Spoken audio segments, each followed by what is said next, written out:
เราเป็นคืออย่างนี้ลังเถือเราเฮ็ดเข้มบ่เฮ็ดเข้มผู้จักแล้วเราทีมมึงแล้วเราว่าค่อยเฮ็ดกินบ่ได้ทีมได้เราจักสิจังหรือเค็มเพิ่นเฮามากินมันเค็มเด้บัดนี้โอ้ยคุยก็บ่ได้ทีมมึงเราอ่ะอันนี้ไปว่านั้นบ่ได้ขนาดได้ปัญญาบ่ได้แม่นธรรมดาเด้เที่ยงเมียงตัวนึงน้ำมันอยู่นำข่อย เสียงวิ่งตัวหนึ่งเลย บ่แม่นธรรมดาได้ฟังไปเบิ่งเที่ยงเมียงกับปัญญาเพิ่นเว้าไปที่แท้กัน แม่ไผนำประตู ปัญญามาอันมาเชียงเมียงมาอันมากระดองขึ้นไม้แม่นบ่อันกระดองขึ้นไม้อันชาวโฮงน่ะอันยาว่าอันขน้อยสิลงหรือสิขึ้นนี่บ่คันว่าสิลงมันบัดขึ้นบัดนี้แม่นบ่คงเว้าคนบัดนี้สิลงหรือคันว่าสิขึ้นว่าฉันมันก็ลงแม่นบ่ของปัญญาคนปัญญาจังว่าอันนี้คือกันแล้วบัดนี้มันถืออนุเชียงกามาบัดนี้อันเชียงเมียงนั่นในตุ่มปัญญาก็กลับจะข้ออนุเชียงกานี่พอสิบีบให้มันตายหรือที่สิปล่อยมันไปว่าซั่นมันก็ว่าสิบีบให้ตายปัญญาปัดปล่อยแม่นบ่ของมันยันบอกวันตายมันเว้ารู้ได้มันปัญญามันสิแพ้มันบ่ปัญญาสิบีบให้ตายมันบ่ปัญญาเราปล่อยมันว่าหั่นเด้ ที่บอกว่าปล่อยแบบนี้ก็ได้เนาะ คันนั้นมันที่ว่าอันญาที่ปล่อยว่าฉันมันบัญญัติหมกมันตายบัดเนี่ยมันพอญาที่คันให้ตายมันเนาะญาลงปล่อยบัดเห็นแล้วบ่ว่ามันขนาดไหนมันคือเชียงเมียงไอ้ที่แพ้มันไปพอออกอยู่ภาคน้ำพุ่นแม่นบ่ไปความห้วยนี่ที่ยังไปห้วยน้ำกับพอดีเพียงหัวเข่านี่เด้อันจัวน้อยอ่ะจัวเมียงว่าฉันโดยอันเจ้าความได้บ่อันนี้ว่าฉันน่ะได้เราห้องถามมันชุ่มมันอาบน้ำเลยมึงเจ้าสิความน้ำได้บ่มานี่ว่าฉันได้ชุบนความมาเบิ่งรู้ว่าเพิ่นก็แก้ชงปื้อปาแล้วยังความมาเลยเนาะสุดมาฮอดคันว่าเจ้าเว้าบ่ถูกนั่นค่อยเอาผ้าเจ้าได้ว่าฉันคันค่อยท้ายถูกกันเจ้าชายหลายไปได้ให้อัน10ตำลึงว่ะโยกแก้ชงแก้ผ้าแล้วก็ย่างความน้ำปอบจอบที่มาก็คุบผ้าแล้วเลยยุดแล้วว่ะเอายุดได้ค่อยความมาแหละมันบ่แม่นความแล้วว่ะนี่เด้อเราอ่ะเราก็เอาคนไม้มาเนาะคงปรับย่องความปรับนี่อันนี้ความเราอ่ะมื้อเจ้าบ่ความมันจะพูดมาพี่ความน้ำน่ะมานี่เราบัดเราเลยได้เงิน10ตำลึงอันนี้ที่ไหนเลยปัญญาบัดนี่ล่ะปัญญาน่ะเลี้ยงลูกบ่จับบ่แพ้บ่ได้นะมีแต่เจ็บแต่ไข้นะแล้วเอาเชียงเมียงนี่ไปเป็นครูลูกชายเพิ่นด้วยเฮือนนั่นได้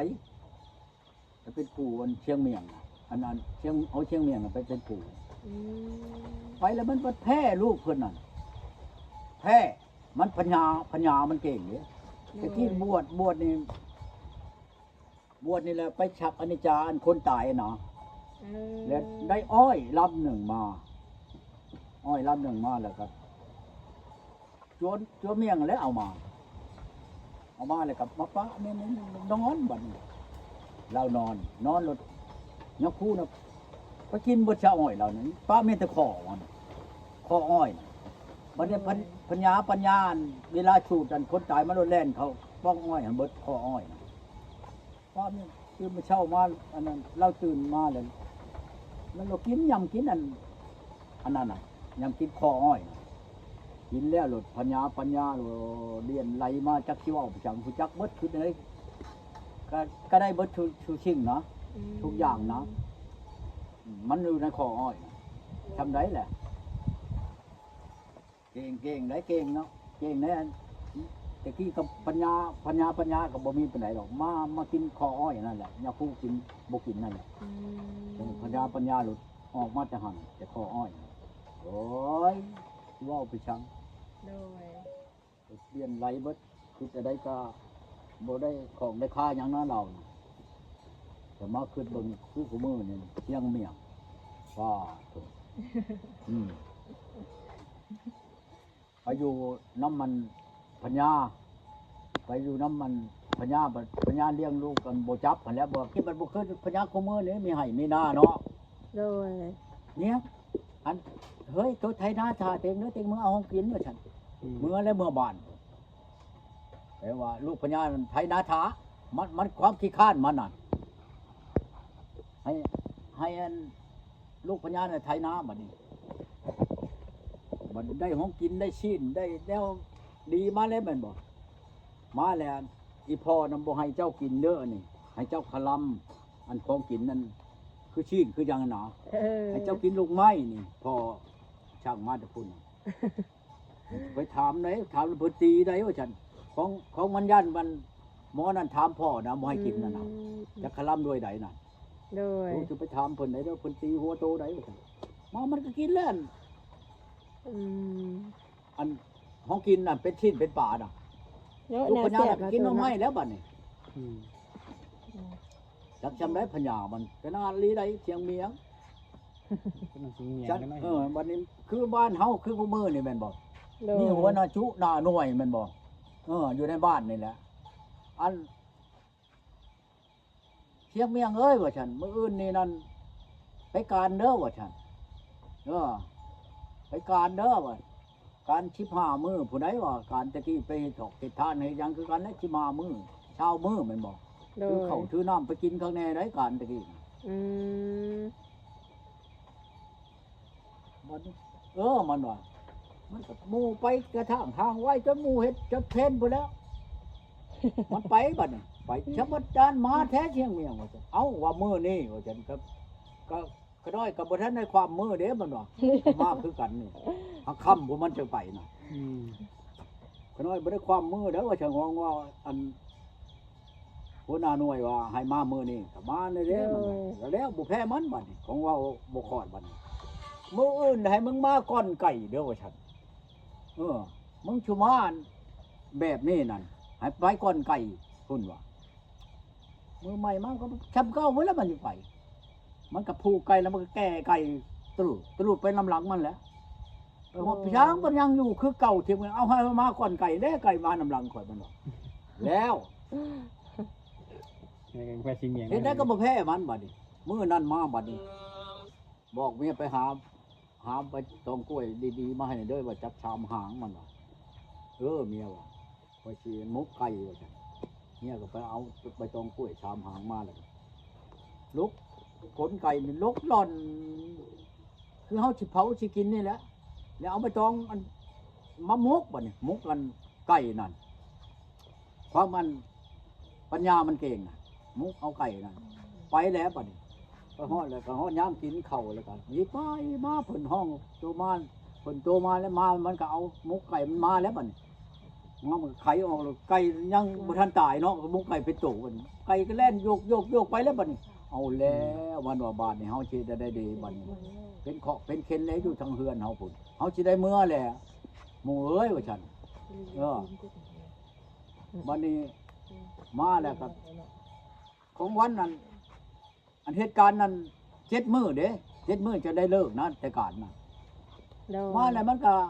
แมลงมันก็ไปครอบโว้ยว่ะอันหัวหน้าหน่วยเอ้ยคอยนั้น7 มื้อผู้ใดจังได้ไปน้ำหมู่นั่นเพราะว่าเชียร์เข้าบ่ตกก็บ่ฮอด7 มื้อว่าซั่นน่ะ อืม มันก็ถ้าหมู่เลิกกันงานพุ่นแล้วมันหมู่เลิกงานแล้วมื้อหมู่เลิกมันไปบัดนี้เอาบ่เลิกแล้วบ่มันว่ะแต่มันรู้จักคอแห้งแล้ว เลิกงานเลยเนาะมันโอ้ยมันเมื่อแล้วมันแน่ปัญญามันเก่งชำใดแหละเชียงเมียงอย่างยังจะไปทันเชียงเมียงไปเข้าตะกี้วันนี้ผมทันเชียงเมียงปัญญาเนี่ยเก่งจนห้องเชียงเมียงบัดตายแล้วเดี๋ยวนี้นั่นเห็นบอกอยู่เมืองไทยมันนั่นเขาปัญญาเขาเก่งได้เมืองไทยหัวเชียงเมียงอยู่บางกอกคนได้ของเมือง อืม ครับเขาอันมิดใหญ่นะเขามิดใหญ่นี่กับพ่อคำอยู่อันบางกอกคนชาติหลวงอันนะประเทศไทยผู้ไหนยินนี่ไหนอยู่กันกับกองมาแข่งกองพี่ช้างแล้วก็อยู่เมืองไทยคนเบิดมันของอันลาวนี่นะเขาจะว่ามีปัญญากว่าละกว่า ลาวเฮาคนไทยคือตัวมือยังเขาก็มีกว่าเฮาแน่เพราะว่าเครื่องค้ำของคูณเครื่องแนวมรดกของลาวนี่มันอยู่เบื้องเขาคนเด้ ชื่อใด โดย จังว่าเพิ่นว่าเชิกเมืองลาวเชิกบ่ว่าแต่เมืองลาวอยู่ประเทศใดก็ตาม ถ้าว่าแล้วเชิกแล้วนั่นคันได้ตีกองมาแข่งขึ้นแล้วนั่นแม่นแปลว่าแล้วเบิดอยู่ประเทศลูกเดี๋ยวนี้เพิ่นยังบ่ทันตี ตู้ไม่ ก ตู้ อง มา แข่ง แล้วไว้เอง เชิกบ่ทันแล้ว อ๋อประตูหาหน้ำไม้แล้วไว้เนาะประตูเนาะ เอาคงบ่ได้ให้เราหลายเด้เอาจัก2ชั้นเนาะ ออกลายบอกประตู มาเด้ หลายใดวันนี้แม่บักกิ่งนี่ไปหาข้าวเดียวนี่เต็มกระตา อืม แล้วก็เราขี่รถไปหาวันนี่ไปเห็นพุนานาแล้วยากโอ้ยว่าลูกไม้ที่จะอึดที่จังเจ้ายังบ่ได้หาจักเถื่อบ่เคยหามันหรอกไปหา แต่ย่างน้ำลังกันก็ยังได้หน่อไม้นี่มันหลายเด้ หลายเนาะมัน ยามนี่เลยเนาะประตู หลายแล้ว เนาะ ก็อย่าง ยามนี่ละยามลูกไม้เกิด เออ ก็อย่างคนเลือกเนาะเลือกตอน เรื่องอันนี้เราไปกิน มาแล้